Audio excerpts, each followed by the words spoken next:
तो जो बाहर के उद्योगपति मध्य प्रदेश में आए हैं, जिन्होंने यहाँ पर सरकारी ज़मीनें ली हैं, सरकारी ज़मीनों को सरकार से गारंटी लेकर उन ज़मीनों को कुर्की बैंक को लीज आउट करने का काम किया है, उन बाहरी उद्योगपतियों के खिलाफ ये ढोल की पोल का कार्यक्रम होगा। और जहाँ जहाँ ये उद्योग लगे इतनी तलखी, हमारे ज़मीनों को कुर्की बैंक, इतनी बगावत हर इन्वेस्टर और इतना विरोध तो पहले कभी नहीं दिखा कांग्रेस की कार्यशैली में।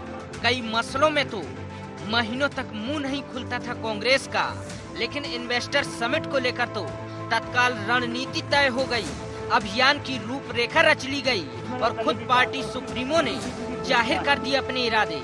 हालांकि नेता प्रतिपक्ष सत्यदेव कटारे के असामयिक निधन के कारण कांग्रेस ने अपना ये विरोध प्रदर्शन फौरी तौर पर टाल दिया, लेकिन राजधानी की ये बात शायद इंदौर तक नहीं पहुंच सकी। यहाँ बाकायदा इन्वेस्टर समिट की खिलाफत को लेकर एक जोरदार प्रदर्शन किया गया और वहाँ पार्टी के कथित ऊर्जावान चेहरे जीतू पटवारी ने ऐलान कर दिया कि समिट के नाम पर सरकार की खानापूर्ति से खफा कांग्रेस सरकार के साथ साथ उद्योगपतियों का भी विरोध करेगी। जैसे मध्य प्रदेश के मुख्यमंत्री ने खुद की ब्रांडिंग करने के लिए बड़े बड़े उद्योगपतियों को हर साल 5वीं इन्वेस्टर मीट में भी बुलाया है। अनिल अंबानी जी ने पहले 50,000 करोड़ रुपए की घोषणा अलग अलग समय पे की है, उस पर भी उन्होंने करार किया, उसके बाद एक कदम भी आगे न बढ़े। कांग्रेस पार्टी ने निर्णय लिया है कि अनिल अंबानी के ऑफिस के कल प्रदर्शन करेगी और आगाह करेगी उन उद्योगपतियों को अनिल अंबानी के माध्यम से कि आप वही बोलना जो आप कर सको। अगर आप झूठ बोलोगे तो कांग्रेस पार्टी आपसे लड़ेगी और मुख्यमंत्री का और उद्योगपतियों का चेहरा जनता के सामने लेके जाएगी। यहाँ कांग्रेस खेमे से बात निकली तो वहाँ भाजपा ने इसे हाथों हाथ लिया और पूरे घटनाक्रम को लेकर उल्टे कांग्रेस पर ही दाग दिए सनसनीखेज सवाल। पड़ोस के घर में अगर मेहमान आते हैं तो हम भी सलीके से रहते हैं, लेकिन ये क्या केवल बीजेपी के कोई मेहमान हैं क्या? ये सरकार के मेहमान हैं और सरकार ने उनको मेहमानी करने का बाकायदा निमंत्रण इसलिए दिया था क्योंकि वो मध्य प्रदेश में इन्वेस्ट करेंगे, निवेश करेंगे, उसका लाभ मध्य प्रदेश की जनता को होगा। ये तो ये करना था कि इनको मध्य प्रदेश में और निवेश करें, वो उनको और कैसे सार्थक कर पाएं, इसमें ध्यान लगाना था कि विकास से सरोकार नहीं है। जब इनकी सरकारें जहां जहां हुई थी वहां के रिकॉर्ड सबको पता है और इनकी ढोल की पोल खुल चुकी है। विपक्ष में हो तुम, कहीं कुछ कमी दिखे तो विरोध करना अधिकार है तुम्हारा। सरकार को घेरो, सरकार की कवायदों को घेरो, लेकिन इस बीच सवाल ये उठता है कि जिस जगह देश विदेश के नामी उद्योगपति मध्य प्रदेश में निवेश की संभावना तलाशने आ रहे हैं, यदि वहीं सियासी पूर्वाग्रह से ग्रसित विपक्षी दल अपना विरोध जताएगा तो उसका प्रदेश पर क्या असर पड़ेगा और प्रदेश की साख पर क्या असर पड़ेगा। IND 24 के लिए इंदौर के साथ ब्यूरो रिपोर्ट, भोपाल।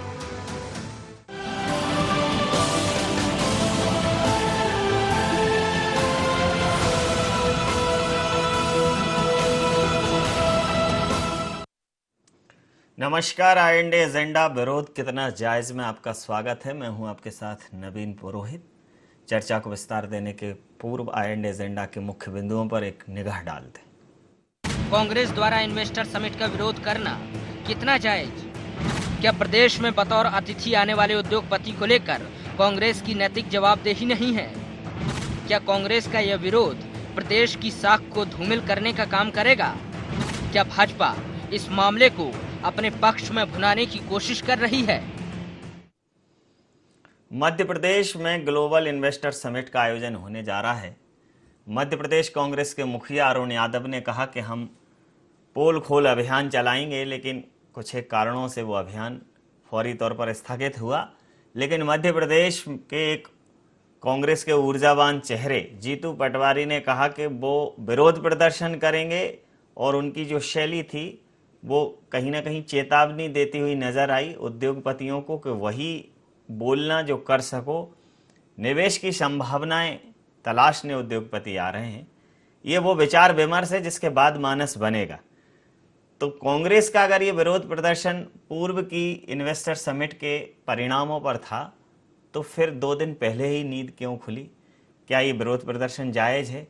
क्या कांग्रेस भारतीय जनता पार्टी पर आक्षेप लगाने के लिए किसी भी स्तर पर जाने के लिए तैयार है, या ये विरोध प्रदर्शन एक सोची समझी आपस में विचार विमर्श न की गई रणनीति का नतीजा है कि अपनी अपनी ढपली अपना अपना राग का नतीजा है। जहां कांग्रेस के प्रदेश अध्यक्ष से स्थगित कर चुके हैं, वहीं कांग्रेस के एक विधायक झंडा बरदारी लेकर विरोध प्रदर्शन में उतर जाते हैं। भारतीय जनता पार्टी कह रही है कि उन्हें अतिथि देवो भव की परंपरा का भान नहीं है। बहुत सवाल हैं, बहुत प्रश्न हैं, यक्ष हैं, इनके निष्पक्ष उत्तर तलाशने की कोशिश करेंगे इस चर्चा में। हमारे साथ राजपाल सिंह सिसोदिया साहब, प्रदेश प्रवक्ता भारतीय जनता पार्टी के, मौजूद हैं। संगीता शर्मा जी, प्रवक्ता कांग्रेस के, हमारे साथ मौजूद हैं। रमेश शर्मा जी, वरिष्ठ पत्रकार, हमारे साथ मौजूद हैं। आप समस्त महानुभावों का बहुत बहुत स्वागत है। सिसोदिया साहब, सवाल आप पर खड़े किए हैं कि ये सिर्फ जो है आप अपनी लोकप्रियता को भुनाने का एक माध्यम है और आप प्रचार प्रसार का माध्यम है सरकार का। समिट को लेकर आप गंभीर नहीं है, परिणामों को लेकर गंभीर नहीं, इसलिए कांग्रेस प्रदर्शन करेगी। आपकी प्रतिक्रिया? 2014 से 16 के बीच में लगभग 100 से अधिक इकाइयों में प्रोडक्शन शुरू हुआ है। इन्वेस्टर समिट के बाद में लगभग 150 के लगभग जो है इकाइयाँ अपना प्रोडक्शन शुरू करने की या इकाइयाँ लगने की स्थिति में एमओयू हुए हैं। मैं बताना चाहता हूँ कि मध्य प्रदेश के अंदर जो अनुकूलता इन्वेस्टर समिट के बाद में बाहर के उद्योगपतियों को आकर्षित करने की हुई है, वो निश्चित अभी तक कभी नहीं हो पाई थी। मैं कांग्रेस के ज़माना भी याद दिलाना चाहता हूँ कि उस समय पे इन्वेस्टर समिट तो बहुत दूर की बात है, इन्वेस्टर्स को बुलाना बहुत दूर की बात है। जो लगे लगाए हमारे कारखाने थे यहाँ पर, जो उद्योग काम कर रहे थे, उन उद्योगों को भी बंद हो गए, तब तक सरकार ने उनकी चिंता करने का काम नहीं किया। मैं ये भी बताना चाहता हूँ, चाहे बिजली के प्रोडक्शन की बात हो, चाहे सिंचाई की बात हो, चाहे किसी भी प्रकार की बात हो, इन्होंने प्रोडक्शन की तरफ ध्यान देने का काम कांग्रेस की सरकार ने कभी भी नहीं किया। मैं उल्टा प्रश्न करना चाहता हूं कांग्रेस से कि ये बताए कि इन्होंने इनकी सरकार के समय में कितने रोजगार के साधन उपलब्ध करने का काम करा, कितने नए कारखाने बनाने का काम किया। आज हमारे मैं संख्या के साथ साथ में सूची के साथ में बात करने की स्थिति में हूँ, मैं इन्वेस्टमेंट की आंकड़ों को बताने की स्थिति में हूँ, और निश्चित प्रत्यक्ष को प्रमाण की आवश्यकता नहीं है, दिख रहा है। पूरे मध्य प्रदेश में आप देखेंगे तो इन्वेस्टमेंट होता हुआ दिख रहा है। आज जब इन्वेस्टर्स आ रहे हैं, इन्वेस्टर्स आके यहाँ संभावनाएं तलाश कर रहे हैं, ऐसे में राजनीति करना और राजनीतिक रूप में विरोध प्रदर्शन करना, उद्योगपति के नाम से वो विरोध प्रदर्शन करना, यह तो कहीं भी संस्कार में नहीं है। ये मध्य प्रदेश के लोगों के संस्कार तो नहीं है। कांग्रेस इस प्रकार का ये कर रही है तो ये मध्य प्रदेश के हित में तो नहीं है। हो सकता है कांग्रेस का हित जो है, व्यक्तिगत कुछ हित हो इसके अंदर, पर मध्य प्रदेश के हित में तो ये निर्णय कांग्रेस का नहीं है। ये मध्य प्रदेश कांग्रेस कमेटी अगर है तो ये मध्य प्रदेश के अहित कांग्रेस कमेटी है। ये मध्य प्रदेश के अहित की बात कर रहे हैं, मध्य प्रदेश के युवाओं के अहित की बात कर रहे हैं। यहाँ जो पैसा आने वाला है, उस पैसे को रोकने का काम ये कर रहे हैं। आपकी बात पर प्रतिक्रिया ले लेता हूँ। संगीता जी, विरोध प्रदर्शन करना था तो 2 दिन पहले क्यों शुरू किया? इन्वेस्टर समिट का ये जो प्रयोजन है, आयोजन है, बहुत पहले से प्रकाश में आ गया था। एक लंबी चर्चा की जा सकती थी, एक सार्थक बहस की जा सकती थी, विधानसभा के अंदर भी संवाद किया जा सकता था, अन्य फोरम पर भी बात उठाई जा सकती थी। अब जब आयोजन मूर्त रूप ले रहा है, तब जाके उस आयोजन में इस प्रकार की बातें करना, आपको नहीं लगता कि ये विघ्न डालने जैसा है? नवीन जी, सबसे पहले तो मैं ये बताना चाहूंगी कि अभी तक मध्य प्रदेश में 2004 से लेकर तो 2016 तक लगातार 8 इन्वेस्टर समिट हो चुकी है, जिसमें से ग्लोबल इन्वेस्टर समिट ये 5वीं है। ठीक। 2004 से लेकर अभी तक कांग्रेस लगातार देखती आ रही है कि कितने बड़े बड़े वादे किए जा रहे हैं, कितने करोड़ का इन्वेस्टमेंट किया जा रहा है और ये कब तक पूरा होगा। कांग्रेस ने हमेशा वेट एंड वॉच किया है और इस वजह से भी किया है कि देखते हैं 1 साल 2 साल या 3 साल में लगभग ये फैक्ट्रियां बनकर तैयार हो जाना चाहिए, युवाओं को रोजगार मिल जाना चाहिए, जितने वादे किए हैं वो धरातल पर आ जाना चाहिए। ये लगातार देखते हुए आ रही है कांग्रेस पार्टी ने प्रदेश के उन युवाओं की आवाज उठाई है जो इस प्रदेश के अंदर ठगे जा चुके हैं, जो भ्रष्टाचार का शिकार हो चुके हैं। रोजगार के नाम पर उन्हें बाहर जाना पड़ता है और मध्य प्रदेश का एजुकेशन सिस्टम खराब हो चुका है। व्यापम जैसा बड़ा घोटाला हो चुका है, नीट जैसे घोटाले चल रहे हैं मध्य प्रदेश के अंदर। और ऐसे बड़े घोटालों के बीच जब युवा खुद को ठगा महसूस करता है तो उन युवाओं की आवाज उठाने के लिए कांग्रेस पार्टी ने प्रदेश के उन युवाओं के लिए इस ढोल की पोल जो कार्यक्रम है इसको करने की विचार रखा था। और ये कार्यक्रम होगा, कल होगा। इसमें अरुण यादव जी जरूर शामिल नहीं होंगे क्योंकि हमारे कटारे साहब का जो निधन हुआ है उसमें अरुण यादव जी वहां पहुंचने वाले हैं। पर हमारे ये कार्यक्रम जो रखा था ये कल होगा, उन युवाओं की आवाज को उठाया जाएगा प्रदेश के अंदर। और मैं सिसोदिया जी की बात को भी आगे बढ़ाना चाहूंगी कि कांग्रेस के जमाने में क्या हुआ। तो मैं सिसोदिया जी से जानना चाहती हूँ कि विगत 12 वर्षों से आपकी सरकार है प्रदेश के अंदर, 2003 के बाद से कितनी फैक्ट्रियां मध्य प्रदेश में लगी है, कितना रोजगार युवाओं को मिला है। आप BHEL को देख लीजिए, तमाम फैक्ट्रियां देख लीजिए मध्य प्रदेश के अंदर जो है वो सब कांग्रेस की देन है। तो इस तरीके से अचानक से आक्षेप लगाना कि कांग्रेस ने कुछ नहीं किया, तो आज देश के अंदर जो विकास है, मध्य प्रदेश के जो अंदर जो विकास है और मध्य प्रदेश की स्थापना से लेकर 2003 तक का जो विकास है, अगर आप उसे देखें तो कांग्रेस की ही देन है, कांग्रेस ने ही विकास किया है। अचानक से 12 वर्षों के अंदर आपने 7 इन्वेस्टमेंट सबमिट कर दी। मेरे पास RTI के वो आंकड़े भी लेकर मैं साथ में आई हूं जिसमें ये बताना चाहती हूं कि कौन से ईयर में कितने करोड़ के लिए निवेशकों ने कहा था और कितना हुआ है। तो टोटल मैं आपको बताना चाहूंगी, इंदौर में जो 2007 में प्रस्तावित निवेश की बात कही गई थी वो RTI ने जो आंकड़े दिए हैं वो 1,20,08,893 करोड़ के हैं, जिसमें से निवेश केवल आया 4,744। इसके अलावा हम बात करेंगे खजुराहो में जो 2010 में हुआ था, इसमें भी प्रस्तावित निवेश की बात कही गई थी 2,37,08,76 की, जबकि धरातल पर जो आया था वो 8,400 करोड़ का ही मात्र आया था। इसी तरह हम इंदौर में 2012 की अगर बात करें तो उसमें 1,22,02,30 का हुआ था। इसके अलावा और जो निवेश आया वो 4,747 का आया था। 2014 के जो इंदौर के आंकड़े मांगने की भी हमने कोशिश की थी पर सरकार के द्वारा नहीं मिले। अगर हम आपको पूरे तीनों आंकड़ों की बात बताएं तो अगर जो कुल प्रतिशत के हिसाब से अगर हम बताएं तो 3.92, 3.36, 3.88। अगर हम इस पूरे आंकड़ों को देखें कि कितना परसेंट इन्वेस्टमेंट मध्य प्रदेश के अंदर हुआ है तो वो पूरा ओवरऑल देखें तो लगभग 4% के हिसाब से यहाँ पर हुआ है इन्वेस्टमेंट, जबकि 100% की बात की जा रही थी तो 100% में 4% अगर इन्वेस्टमेंट हुआ है तो ये आपकी बात पर प्रतिक्रिया ले लेता हूं। आपने दोनों पक्षों को सुना। ये एक तथ्यात्मक बात है कि जितने वादे और करार हुए वो धरातल पर अगर उनका प्रतिशत देखा जाए सक्सेस का तो वो बहुत ज्यादा नहीं है, लेकिन उसके बावजूद कांग्रेस का ये रुख, ये तथ्यात्मक बात है। इसको फोरम पर बात की जा सकती थी, उद्योग विभाग से बात की जा सकती थी, उद्योग मंत्री से बात की जा सकती थी, जो भी इस आयोजन के कर्ता धर्ता हैं उनसे बात की जा सकती थी कि सफलता का प्रतिशत कैसे बढ़े, इस पर बात की जा सकती थी।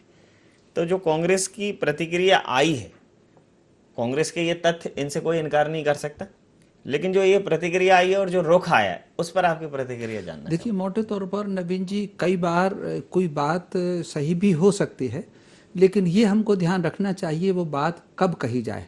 देश काल और परिस्थिति के को बिना ध्यान रखे अगर कोई बात कही जाए तो उस बात का सारा महत्व खत्म हो जाता है।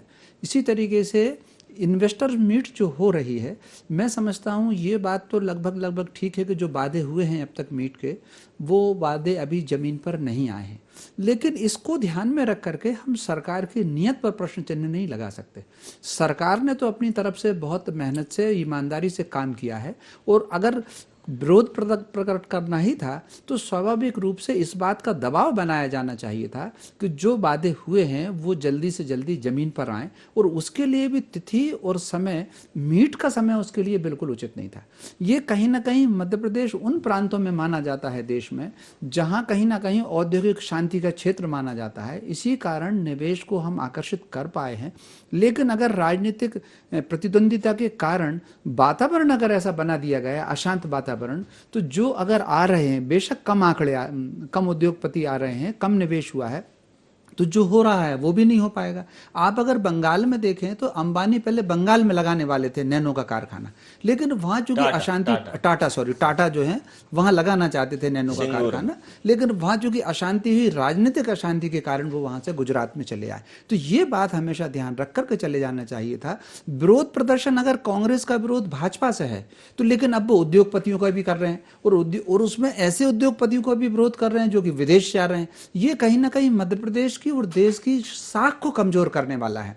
इस औद्योगिक मीट में एक बात तो समझ लीजिए बहुत अच्छी तरीके से कि आगे आने वाले वक्त में नौकरियां बिल्कुल नहीं मिलने वाली हैं। सरकार के पास तो नौकरियां हैं ही नहीं, बड़े कारपोरेट्स के पास भी नौकरियों के अवसर बहुत कमाने वाले हैं। आपको अगर नौजवानों को रोजगार देना ही है तो उसके केवल दो ही रास्ते हो सकते हैं, या तो वो नौजवान अपने स्किल का खुद डेवलपमेंट करे, और दूसरा स्थानीय स्तर पर कुछ ऐसे कारखाने खुलें, कुछ ऐसा काम खड़ा हो जिसमें लोकल लोगों को नौकरियां मिलें। तो इस उद्देश्य से ये सारी इन्वेस्टर्स मीट हो रही थी। इसमें नवीन जी एक दूसरी और बड़ी बात होने जा रही थी जो आगे चल करके देश का रुख मोड़ती। पहली बार मध्य प्रदेश के मुख्यमंत्री चीन गए और चीन के में जितने इन्वेस्टर्स हैं उनको मध्य प्रदेश में आमंत्रित करके आए थे। स्वाभाविक रूप से चीन में जो हब बने हुए हैं वहां पर लोकल चीनी उद्योगपति निवेशक कम है, पूरी दुनिया के निवेशक हैं। उनको उन्होंने कहा कि हम 4000 करोड़ या 400 करोड़ में, आंकड़ा ठीक से मुझे याद नहीं आ रहा, लेकिन एक भारी जमीन का आंकड़ा है, उन्होंने कहा हम ये सेक्टर देंगे और यहाँ आकर के जैसे कि चाइना में हब है वैसी हब बना लीजिए। अगर मध्य प्रदेश सरकार की ये नीति सक्सेस हो गई तो ये भारत और चीन और के बीच में जो हमारा व्यापार घाटा है, वो ये व्यापार घाटा कोई भाजपा ने शुरू नहीं किया था, जो भी सरकार होगी वो शुरू करेगी। यद्यपि वो भाजपा से पहले केंद्र सरकार ने शुरू किया था। तो जब कोई अंतर्राष्ट्रीय समझौतों को राजनीतिक दृष्टि से नहीं देखना चाहिए। अगर कोई फेल हो रहा है तो किसी राजनीतिक दल पर कोई आक्षेप नहीं लगना चाहिए उसके लिए। तो कुल मिलाकर के भारत और चीन के बीच में हमको जो घाटा हो रहा है, यदि वो निवेश यहाँ हो जाएगा तो मैं समझता हूँ वो घाटा भी कम होगा, लोगों को रोजगार मिल पाएगा, सस्ता माल मिल पाएगा। और जो स्वदेशी का एक आंदोलन चल रहा है मेड इन चाइना, उस पर भी मेड इन इंडिया अब सामान होगा। तो मैं समझता हूँ विरोध ये इस वक्त विरोध कतई उचित नहीं है। अगर करना भी हो तो कांग्रेस इस मीट को निकल जाने दे। मीट को निकलने के बाद वो सरकार पर इस बात का दबाव बनाए कि सरकार कोई ऐसा रास्ता निकाले कि निवेश के वादे पूरे हों। जी भाई, आपकी बात पर प्रतिक्रिया ले लेता हूँ। सिसोदिया साहब, आपने कांग्रेस की प्रवक्ता को सुना, उन्होंने जो है समयवार आंकड़े प्रस्तुत किए और ये कहा कि ये 4% के आसपास है। मतलब आप शून्य नहीं है लेकिन आप बहुत सफल भी नहीं है। 2014 के आंकड़े उनके पास नहीं थे, तो अब आप चूंकि आप भी आंकड़ों के लिए बैठे हैं, निश्चित रूप से प्रदेश जानना समझना चाहेगा कि इसका क्या फायदा प्रदेश को मिला है। नुकसान तो कोई है नहीं, फायदा देखिए 2014 की इन्वेस्टर समिट के बाद में जिन इकाइयों ने उत्पादन प्रारंभ कर दिया है उनके 101 इकाइयों के मेरे पास नाम और उनका स्थान जहाँ पे है और नहीं, ये कितने करोड़ का निवेश, उसका कितना परसेंट, मैं उसका टोटल बताना चाहता हूँ कि 11,271 करोड़ का इन्वेस्टमेंट करके उन्होंने उत्पादन प्रारंभ कर दिया है 101 इकाइयों ने। उसके बाद में मैं बताना चाहता हूँ कि जो पूर्णता की ओर बढ़ती हुई इकाइयां हैं वो भी लगभग 100 इकाइयों के नाम मेरे पास में यहाँ पे मौजूद है, जिनके नाम, स्थान और प्रस्तावित उन्होंने जो निवेश किया है वो निवेश भी लगभग 37,537 करोड़ रुपए के लगभग का वो निवेश जो पूर्णता की ओर इकाइयां बढ़ रही है। और मैं आपका ध्यान दिलाना चाहता हूं, कितना था टोटल उस प्रपोजल्स आए थे। जी। प्रपोजल्स आना और मूर्त रूप देना, जैसे हमारी बहन जी ने बताया कि इतने प्रपोजल आए, प्रपोजल आना एक अलग बात है, संभावना। आज जैसे मान लो कल से जो समिट शुरू होने वाली उसके अंदर जितने लोग आए वो अपने प्रपोजल लेके अगर मान लो आए, उस प्रपोजल के अगेंस्ट कितने लोग इन्वेस्टमेंट कर पाए, ये तो डिफरेंस आएगा। क्योंकि प्रपोज तो है ही सही ना, कल की समिट ही प्रपोज्ड है, प्रपोजल ही तो ले रहे हैं हम, उनको सुझाव ही तो दे रहे हैं हम, उनसे आग्रह ही तो कर रहे हैं। हमको ये तो कर नहीं रहे कि भैया जब आ रहे हैं तो वो बिल्कुल एकदम फाइनल हो जाएगा, हम आग्रह कर रहे हैं, उनको प्रेरित कर रहे हैं, उनको उत्प्रेरित कर रहे हैं। ऐसे में अगर मान लो इस तरीके का विरोध आने की स्थिति बनेगी तो जैसा आदरणीय शर्मा जी ने बताया वो बात आने वाली है कि कहीं ना कहीं अशांति जब उनको दिखेगी तो कोई भी इन्वेस्टमेंट करने वाला व्यापारी जो है, व्यवसायी जो है, उद्योगपति है, वो अशांत में अपना पैसा ला के लगाएगा, ऐसी संभावना कम होती है क्योंकि वो सब तरह की शांति देखना चाहता है। मैं आपको जमीन का आंकड़ा भी बताना चाहता हूं कि AKVN के अंतर्गत जो क्षेत्र विकसित किए हैं उनका आंकड़ा बताना चाहता हूं कि 2004 के पहले टोटल पूरे मध्य प्रदेश के अंदर 9,200 हेक्टेयर जमीन के ऊपर AKVN ने क्षेत्र, औद्योगिक क्षेत्र विकसित किए थे। परंतु 2004 के बाद में लगभग 5,000 हेक्टेयर जमीन में AKVN के माध्यम से और अन्य औद्योगिक इकाइयों के माध्यम से हमने औद्योगिक क्षेत्र विकसित करने का काम किया है 2004 के पश्चात से अभी तक। बहुत सारे काम अभी प्रगति पे है, हो जी, आपकी चुके बात हैं, पर प्रतिक्रिया चल ले रहे लेता हैं। हूं। आपकी बात पर और प्रतिक्रिया। हम जमीन अलाटमेंट कर रहे हैं, सिंगल विंडो सिस्टम हमने करने का काम किया है। एक स्थान पे आके आदमी जो है उद्योगपति अपना आवेदन करेगा और उसको सारी योजनाओं का लाभ मिलेगा। ऐसा सारा हम सब उसको उत्तरोत्तर सुधार करते हुए, ये सरकार की नीयत इसके अंदर बहुत साफ है कि पूरे विश्व का पैसा मध्य प्रदेश में आपकी बात पर लगे। प्रतिक्रिया और ले लें। मेक इन मध्य प्रदेश का जो नारा है, मेक इन मध्य प्रदेश के नारे के तहत जो है ये इंदौर की जो ग्लोबल इन्वेस्टर समिट 2016 है, ये सफल हो, इस बात को लेकर सरकार पूरे प्रण प्राण से लगी हुई है। आपकी बात माननीय पर मुख्यमंत्री जी इस पूरे प्रण प्राण से आपकी बात पर प्रतिक्रिया ले लेता हूं। सिसोदिया साहब ने कहा कि हो सकता है कि आंकड़ा कम हो, लेकिन प्रस्तावों का आदान प्रदान है। ये जो इन्वेस्टर समिट है, ये आधिकारिक निवेश की परिपाटी नहीं है। ये निवेश को आकर्षित करने की, निवेश का मानस बनाने की, सरकार उनको क्या सुविधाएं देगी ये पूछने बताने की एक ऐसी गोष्ठी है, एक ऐसी संगोष्ठी है जहां आपस में दोनों लोगों के संशय और भ्रम दूर हो। उसके बाद जो आया वो आया, शून्य तो नहीं था, प्रयास तो था। तो उसका सफलता का प्रतिशत कम क्यों है, इस पर बात होनी चाहिए थी। लेकिन इस प्रकार का विरोध प्रदर्शन, जैसा कि कह रहे हैं कि इससे एक छवि खराब होगी, लगेगा कि जब राजनीतिक संकट है, जब युवा और ऊर्जावान जनप्रतिनिधि नाम लेकर उद्योगपतियों को चेतावनी देने की स्थिति में दिख रहे हैं, तो आपको नहीं लगता कि थोड़ा तकलीफ दे हो सकता है ये 4 से भी कहो 0 और थोड़ा खिसक जाए नीचे की तरफ? जी बिल्कुल नवीन जी, सिसोदिया जी की जो बात थी, उन्होंने कहा था कि प्रस्तावित निवेश की तो बात होगी इन्वेस्टर समिट में।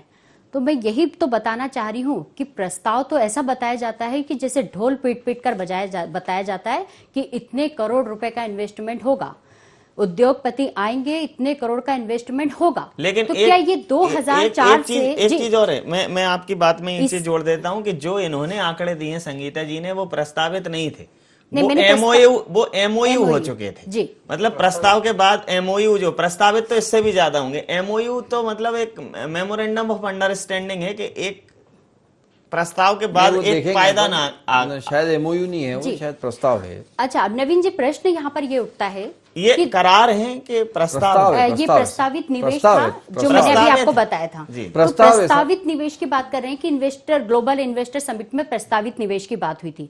तो हमारा कांग्रेस तो हो सकता है जी प्रस्तावित, मैं वही कह रही हूं कि जो प्रस्तावित रहता है उसी का ढोल इतना पिटा जाता है प्रदेश के अंदर कि युवा खुश हो जाते हैं। आज प्रदेश के अंदर 13 लाख युवा बेरोजगार हैं, क्या उनको रोजगार मिला है? मध्य प्रदेश से बाहर जाकर रोजगार की तलाश कर रहे हैं। और मध्य प्रदेश का एजुकेशन सिस्टम इतना खराब है, व्यापम जैसे महाघोटाले ने प्रदेश को बदनाम कर रखा है, तो उनको बाहर रोजगार नहीं मिलता है। ऐसी स्थिति में अगर प्रदेश के अंदर रोजगार मिलता, 2004 के इतने सारे इन्वेस्टर समिट करने की क्या जरूरत थी, जब पहली वाली ही पूरी नहीं हो पाई है? तो करोड़ों की पहली वाली उन्होंने समझ ली ना कि पहली वाली 4% हुई है, कि जो 4% टोटल हुई है। हाँ। मैं आपको टोटल बता रही थी 2007, 2010, 2012 और 2014 ये टोटल इन्वेस्टमेंट ये जो अभी राज्यपाल जी ने कहा कि 100 इकाइयां पूरी हो चुकी हैं, 100 लग चुकी हैं, सिर्फ लग चुकी है, पेपरों में लग चुकी है। जिस तरीके से कृषि कर्मठ अवार्ड ले रही है ना मध्य प्रदेश सरकार, उसी तरह पेपरों में दिखाया जा रहा है। मैं आरटीआई की बात कर रही हूँ, वो आंकड़े लेकर आपके सामने बात करने के लिए आई हूँ। ये भी अब नहीं, नाम सहित, स्थान सहित, मैं भाजपा जगह का नाम के साथ और इस विषय पर डिबेट कर चुकी हूँ, और उन्होंने भी इससे भी गलत आंकड़े दिए थे और उस पर बड़ी बहस हुई थी मेरे साथ उनकी। तो कांग्रेस पार्टी जो एथेंटिक जानकारी के साथ जो बात कर रही है, युवाओं के हित की बात कर रही है, मुझे नहीं लगता है कि ऐसा कुछ गलत हो रहा है। कर्ज में डूबी हुई सरकार, करोड़ों रुपए का कर्ज लिया हुआ है, घाटे का बजट बना हुआ है, उसके बावजूद भी इन्वेस्टर समिट में करोड़ों रुपया खर्च किया जा रहा है, चांदी की थाली में भोजन करवाया जा रहा है। इसके अलावा डस्ट फ्री के लिए करोड़ों रुपए की मशीन, नहीं, इन्वेस्टर के लिए करोड़ों रुपए की मशीनें खरीदी जा रही है रोड के ऊपर की डस्ट साफ करने के लिए। तो क्यों इतना अननेसेसरी करोड़ों रुपया इस इन्वेस्टर समिट पे खर्च किया जा रहा है, ना कि युवाओं को रोजगार देने की बात हो रही है? किसान आत्महत्या कर रहे हैं। अभी भी 24 घंटे कुछ बच जाएगा प्रदेश का। मैं तो आपसे ही सलाह ले लेता हूँ, जो आयोजन समिति है, हो सकता है वो ये सुन रही हो, क्या करें, मतलब क्या, मतलब उनको जो डिस्पोजल्स हैं उनमें खिला दें, उधर से विदेश से जो लोग आ रहे हैं वहीं कुर्सी टेबल लगा के बाहर का क्या करें, टेंट लगा के, जैसे गांव में होती है हमारे यहाँ चौकियां होती हैं, क्या करें? मतलब ये दिखा दें। हमारी तो ये परंपरा रही है संगीता जी, बिल्कुल, अतिथि देवो भव की परंपरा हमारी ये रही है परंपरा कि अगर रही है। हमारे यहाँ हमारे जी, खुद को बिल्कुल, नहीं मैं पूजा मानती हूँ। पूरा पड़ता है तो हम व्यवस्था करके अपने अतिथियों को करते वही हैं। तो हम और कह ये तो रहे हैं। अतिथि वो हैं जो निवेशक हैं। सर, मैं तो प्रदेश की जनता की आवाज उठा रही हूँ। मैं तो यही बात कह रही हूँ कि कर्ज में डूबा हुआ मध्य प्रदेश है, करोड़ों का घाटे का बजट बना हुआ है, उसके चलिए, बावजूद इतना पैसा आपकी खर्च बात पर करके प्रतिक्रिया बार बार ले लेते। इन्वेस्टर समिट करने की जगह जो पहले इन्वेस्टर हो चुके हैं उनको धरातल पर लेकर आए, युवाओं को रोजगार दें, प्रदेश की स्थिति को सुधार करें। आप कह रहे हैं कि कांग्रेस की पार्टी जो है वो इन्वेस्टर समिट आ रहे हैं और विरोध कर रही है, तो इससे प्रदेश की बदनामी होगी। मैं ये जानना चाहती हूँ कि क्या प्रदेश की बदनामी रेप केसेस से नहीं हो रही, जो महिलाओं के साथ अत्याचार हो रहे, कुपोषण में बच्चे मर रहे, क्या उससे प्रदेश की बदनामी नहीं हो रही है? देश में व्यापम जैसा घोटाला हो रहा है, उससे क्या उससे बदनामी नहीं हो रही है? और कांग्रेस अगर जनता की आवाज उठा रही है तो उससे क्यों बदनामी हो रही है? आपसे प्रतिक्रिया चाहूंगा। मोटे तौर पर तो बात समझ लीजिए, यद्यपि मेरा कांग्रेस या भाजपा से कोई बहुत लेना देना नहीं है, लेकिन अगर आप देखें रेप के आंकड़े, रेप का प्रतिशत अमेरिका में और बेल्जियम में भारत से दुगना है। रेप अगर पूरी दुनिया में सबसे ज्यादा परसेंटेज है तो वो बेल्जियम में है और उसके बाद अमेरिका में है। प्रदेश की बात कर लें। मैं बता रहा हूं, मैं आ रहा हूं उस पर। और अगर हम रेप के प्रतिशत में देखेंगे तो भारत की गणना 43वें 44वें नंबर पर आती है। तो कहने का अर्थ है उन सब चीजों पर बदनामी इसलिए नहीं हो रही है हिंदुस्तान की कि वो बुराइयां पूरी दुनिया में हैं। शराब पूरी दुनिया में पी जा रही है, इसलिए कोई किसी गांव के, किसी शहर के, किसी देश के लोग शराब पीते हैं तो कोई उसमें बहुत बुराई नहीं होती। वो चूंकि बीमारियां, यद्यपि वो मानवता के विरुद्ध है, लेकिन वो बीमारियां पूरी दुनिया में है। यहां हम बात कर रहे हैं, केवल इन्वेस्टर से मीट पर बात कर रहे हैं। आप ये देख ले, ये बात सही है, कांग्रेस के प्रवक्ता ने सही बताई कि औद्योगिकीकरण की शुरुआत, लघु उद्योगों की शुरुआत इनने की थी। लेकिन जब इनने शुरुआत की थी तो इनके ही कार्यकाल में पीथमपुर, मंडीदीप और भोपाल का गोविंदपुरा उजड़ चुके थे। यहाँ पर कॉलोनी काटने की नौबत आने लगी थी, इनके होटल बिकने लगे थे, इन्होंने विज्ञापन निकाल दिए थे। लेकिन कहीं ना कहीं इस सरकार की बदली हुई नीति है, आज मंडीदीप का विस्तार कम से कम 10 गुना से ज्यादा हो गया है। गोविंदपुरा में इंडस्ट्रियां खड़ी हो गई हैं, पीथमपुर में तो जमीन कम पड़ रही है तो अब एक्वायर की जा रही है। तो कहीं ना कहीं ये सरकार औद्योगिकरण की तरफ जा रही है।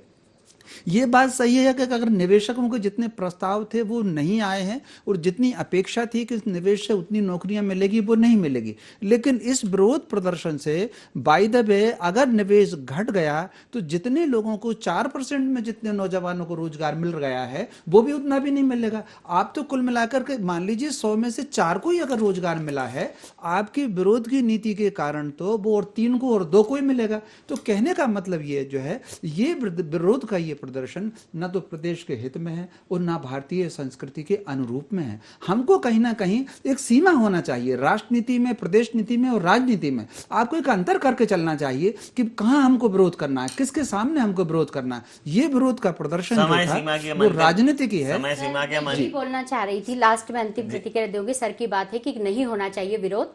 जब विरोध की स्थिति नहीं बनी हुई थी, श्वेत पत्र मांगा गया था, 4 प्रश्न पूछे गए थे कि कितना इन्वेस्टमेंट हुआ है, कितना रोजगार मिला है, कितना रेवेन्यू जनरेट हुआ है। इसके बाद हो जाता। अभी भी कांग्रेस भारतीय जनता पार्टी की सरकार रहने वाली। कब तक इंतजार करेंगे?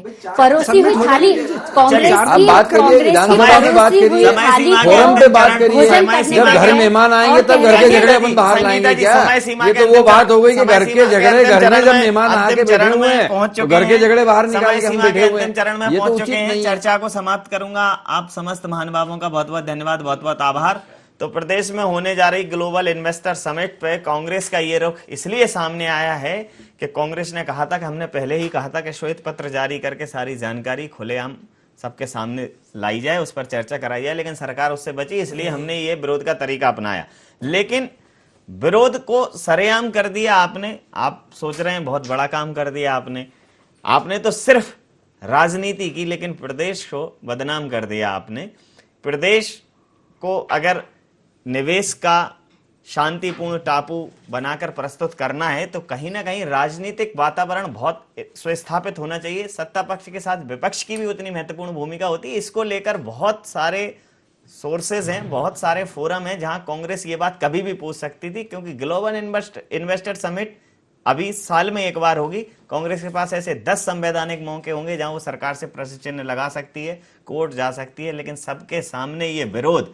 राजनीति में सिर्फ अपने आप को सामने लाना है, एक सहज और सामान्य प्रक्रिया के माध्यम से एक लोकप्रियता हासिल करने की कवायद है। सोचना पड़ेगा कांग्रेस को कि ये विरोध कितना जायज है। IND एजेंडा में इतना ही। आप बने रहिए IND 24 के साथ और देखते रहिए IND 24। नमस्कार।